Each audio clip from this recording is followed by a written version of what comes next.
जय हिंद जय भारत स्टूडेंट्स। जिसका डर था आखिर वही हुआ।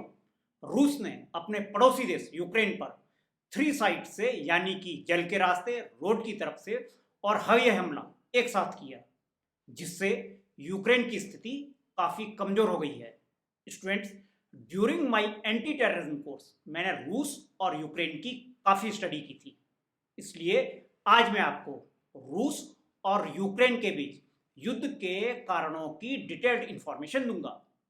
रूस और यूक्रेन के बीच युद्ध स्टार्ट हो चुका है और यूक्रेन में बहुत ज़्यादा तनाव की स्थिति है, जिसके कारण पश्चिमी देश भी काफ़ी चिंतित हैं। पश्चिमी देश इसलिए चिंतित हैं क्योंकि यदि रूस ने यूक्रेन पर कब्जा कर लिया तो इसका असर पूरे यूरोप में होगा तथा स्थिति इतनी खराब हो जाएगी कि ऐसे हालात द्वितीय विश्व युद्ध के दौरान भी नहीं रहे होंगे। रशिया ने यूक्रेन पर अपने लाखों सैनिकों के साथ बड़ी मात्रा में टैंक, तोप, हवाई जहाज और मिसाइल से अटैक किया है। रूस की इस हरकत के कारण अमेरिका और उसके नेटो सहयोगियों ने रूस पर अनेक तरह के प्रतिबंध लगा दिए हैं, जिसके कारण रूस को गंभीर आर्थिक परिस्थितियों का सामना करना पड़ेगा। लेकिन इसके बावजूद भी रूस अमेरिका और किसी भी अन्य देश की बात सुनने को तैयार नहीं है। स्टूडेंट्स, रशिया और यूक्रेन के बीच विवाद की जड़ को समझने के लिए हमें लगभग 100 साल पीछे जाना पड़ेगा। यह बात 1917 की है, जब ना तो रूस था और ना ही यूक्रेन कोई देश था। ये दोनों ही सोवियत यूनियन का हिस्सा थे। आप इसे इस तरह से समझ सकते हैं कि जैसे पुराने जमाने में अखंड भारत हुआ करता था, जिसमें अफगानिस्तान, तिब्बत, पाकिस्तान, नेपाल, श्रीलंका जैसे देश थे। 1917 में एक जबरदस्त क्रांति, रूसी क्रांति हुई। इस रूसी क्रांति के बाद सोवियत यूनियन बिखर गया और इसके कई देश बन गए। यूक्रेन ने अपने आप को एक इंडिपेंडेंट कंट्री डिक्लेयर कर दिया। अभी यूक्रेन को अपने आप को स्वतंत्र देश घोषित किए हुए लगभग 3 साल ही हुए थे कि उसने फिर से अपने आप को 1920 में सोवियत संघ में फिर से शामिल कर लिया और वह सोवियत संघ का एक पार्ट बन गया। लेकिन इसके बाद भी वहाँ के लोग खुद को अपने आप को एक आज़ाद कंट्री ही मानते रहे। 1991 में सोवियत संघ फिर से डिवाइड हुआ, जिसके परिणाम स्वरूप यूक्रेन सहित लगभग 15 नए देशों का गठन हुआ। आप कह सकते हैं कि यूक्रेन को एक बार फिर से आज़ादी 1991 में मिली। 1991 में यूक्रेन ने रसिया से अपने आप को अलग करके अपने को एक स्वतंत्र देश घोषित किया। इसके 2 कारण थे। पहला कारण कि यूक्रेन का एक बहुत बड़ा वर्ग अपने आप को एक स्वतंत्र देश ही मानता रहा। यही कारण है कि 1991 में सोवियत संघ से अलग होने के बाद यूक्रेन ने रूस की छत्र छाया से छूटने का प्रयास किया और वह पश्चिमी देशों से नजदीकियां बढ़ाने लगा और मई 2002 में नाटो का सदस्य बनने की प्रक्रिया प्रारंभ की। स्टूडेंट्स, आगे बढ़ने से पहले नाटो के विषय में समझ लेते हैं। 1949 में सोवियत संघ का मुकाबला करने के लिए NATO NATO North Atlantic Treaty Organization की स्थापना हुई थी। अमेरिका और ब्रिटेन समेत वर्ल्ड के 30 देश इस संगठन के सदस्य हैं। ट्रीटी के अनुसार अगर नाटो संगठन के किसी देश पर कोई हमला करता है तो नाटो के सभी देश एकजुट होकर उसका मुकाबला करेंगे।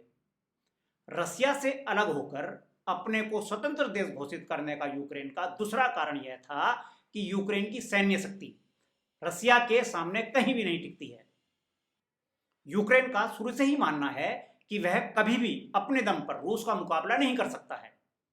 अगर उसे अपने आप को रसिया से सेफ रखना है तो उसे एक पावरफुल सैन्य संगठन की आवश्यकता होगी जो उसकी आज़ादी को बचा सके, और नाटो से बेहतर और कोई दूसरा संगठन नहीं हो सकता जो कि यूक्रेन की रक्षा कर सके। यहाँ पर यह भी इंपॉर्टेंट है कि रूस के कुछ पड़ोसी देश जैसे एस्टोनिया और लातविया जैसे देश पहले ही नाटो में शामिल हो चुके हैं, जो कि पहले सोवियत संघ का हिस्सा थे। वैसे तो रूस और यूक्रेन के बीच तनाव की स्थिति 1991 से ही प्रारंभ हो गई थी, जब सोवियत संघ के विघटन के बाद यूक्रेन एक स्वतंत्र देश बन गया। इन दोनों कंट्री के बीच छोटी मोटी घटनाएं होती रहती थी, लेकिन 2008 में इनके आपसी संबंधों पर बुरा प्रभाव तब पड़ा जब रूस और जॉर्जिया के बीच संघर्ष चल रहा था। इस बीच रूस ने यूक्रेन पर जॉर्जिया को हथियारों की सप्लाई करने का आरोप लगाया।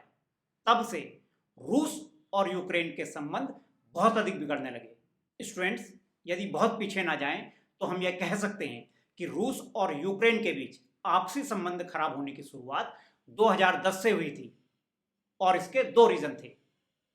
पहला रीजन है कि साल 2010 में यूक्रेन के राष्ट्रपति विक्टर यानुकोविच का बनना। उन्होंने यूक्रेन की जनता की सोच को बदलने का प्रयास किया। वह यूक्रेन के पहले राष्ट्रपति थे जिन्होंने अपने पुराने राष्ट्रपतियों के अपोजिट रसिया से बहुत ही नजदीकी संबंध बनाए। राष्ट्रपति विक्टर का रूसी समर्थित होना यूक्रेन की जनता को बिल्कुल भी मंजूर नहीं था। दूसरा रीजन यह था कि वहां की जनता चाहती थी कि यूक्रेन यूरोपीय संघ में शामिल हो, लेकिन तत्कालीन राष्ट्रपति विक्टर ने इसका विरोध किया। 2013 में विक्टर यूरोपियन यूनियन के साथ एक समझौते पर हस्ताक्षर करने से पीछे हट गए। विक्टर द्वारा किए गए इस डिसीजन से वहां की जनता बिल्कुल भी सहमत नहीं थी। जनता उनके अगेंस्ट सड़कों पर उतर आई, जिसके कारण उन्हें भारी विरोध का और प्रदर्शन का सामना करना पड़ा और 2014 में उन्हें अपने पद से इस्तीफा देना पड़ा। विक्टर यानुकोविच को देश छोड़कर जाना पड़ा और उनकी विपक्षी यूरोपियन यूनियन पार्टी सत्ता में आ गई। यानुकोविच को रूस का समर्थन था, जबकि अमेरिका, ब्रिटेन प्रदर्शनकारियों का समर्थन कर रहे थे। स्टूडेंट्स, यूक्रेन में काफी व्यक्ति और उनके समर्थक दल ऐसे भी हैं जो शुरू से यह चाहते थे कि यूक्रेन और रूस एक ही रहें, यूक्रेन रूस का हिस्सा बना रहे। वे नहीं चाहते थे कि यूक्रेन अलग होकर एक स्वतंत्र देश बने। इन दलों का रसिया शुरू से ही अनेक प्रकार से समर्थन करता रहा, जैसे उन्हें फाइनेंशियल सपोर्ट करना और आधुनिक हथियारों की सप्लाई गुपचुप तरीके से करना। यही कारण है कि जब यूक्रेन में रसिया समर्थित सरकार के राष्ट्रपति को वहां से भागना पड़ा तो रशियन प्रेसिडेंट पुतिन इस बात से बहुत नाराज हुए और उन्होंने यूक्रेन में रूस समर्थित अलगाववादियों का समर्थन किया और उनकी सहायता से यूक्रेन में हस्तक्षेप करके क्रीमिया में रूसी सेना भेजी और क्रीमिया को अपने कब्जे में ले लिया। क्रीमिया वही प्रायद्वीप है जिसे 1954 में सोवियत संघ ने यूक्रेन को एज ए गिफ्ट दिया था। रूस ने यूक्रेन पर इसलिए हमला किया है क्योंकि रूस नहीं चाहता है कि यूक्रेन नाटो का सदस्य बने, क्योंकि यदि यूक्रेन भी नाटो की सदस्यता ले लेता है तो वह भी नाटो का एक सदस्य बन जाएगा, जिसके कारण रूस लगभग चारों तरफ से अपने दुश्मनों से घिर जाएगा और अमेरिका जैसे अन्य देश उस पर हावी हो जाएंगे।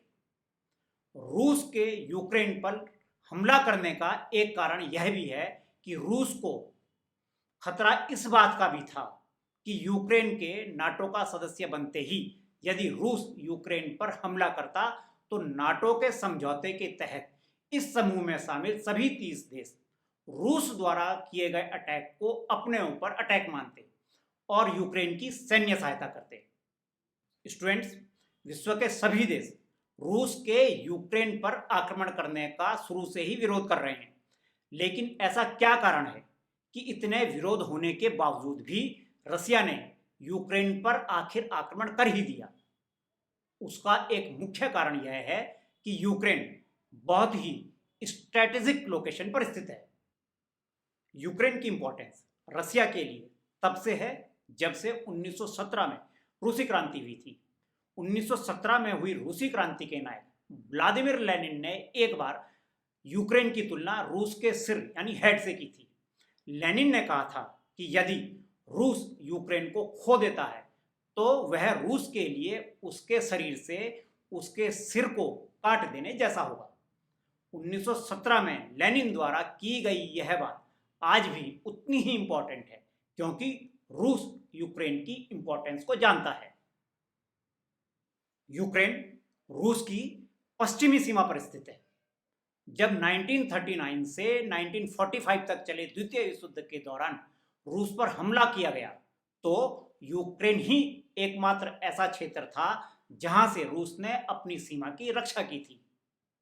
अब अगर यूक्रेन नाटो देशों के साथ चला गया तो रूस की राजधानी मॉस्को पश्चिम से सिर्फ 640 किलोमीटर दूर होगी, जबकि अभी यह स्थिति 1600 किलोमीटर है। 2014 में रूस ने यूक्रेन के क्रीमिया पर कब्जा कर लिया था और इसे सबसे आसान आक्रमण भी कहा गया था, क्योंकि यूक्रेन ने बगैर युद्ध लड़े ही क्रीमिया दे दिया था और रूसी सैनिकों ने भी रातों रात इस पर कब्जा कर लिया था। रूस ने क्रीमिया को 18 मार्च 2014 को औपचारिक रूप से अपने आप में शामिल कर लिया था। रसिया ने जिस तरह से 2014 में बहुत ही कम समय में क्रीमिया पर अटैक करके उसे अपने कब्जे में ले लिया था, लगभग वैसा ही कुछ इस समय भी होता दिख रहा है, क्योंकि यूक्रेन के पास न तो रूस जैसी बड़ी सेना है और न ही आधुनिक हथियार। यूक्रेन में 1.1 मिलियन सैनिक हैं, जबकि रूस के पास लगभग 3 मिलियन सैनिक हैं।